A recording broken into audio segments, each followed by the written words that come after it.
Former vice presidential candidate and doctor vlogger Willie Ong will run for senator in the 2025 elections despite having been diagnosed with cancer.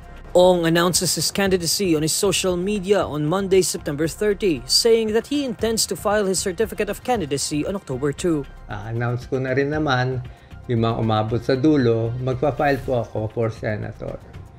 I'll be filing for senator sa October 2, Wednesday. Nagawa ko na yung papeles, na-notarize ko na. Si Doc Lisa, nasa airplane na ngayon. Siya magpa-file lang sa akin, pero ako tatakbo. Ong also said he would run even with no funds or sponsor. The doctor vlogger says he would go through the campaign season and elections in the cleanest way, adding that he would not be connected to any political personalities. First miracle, I have to get well. Second miracle, mananalo tayo ng walang pera. Pag di nanalo, sorry. Pero I'll give it my best shot. Mahirap eh. Mahirap. Pero I'll do it the cleanest way.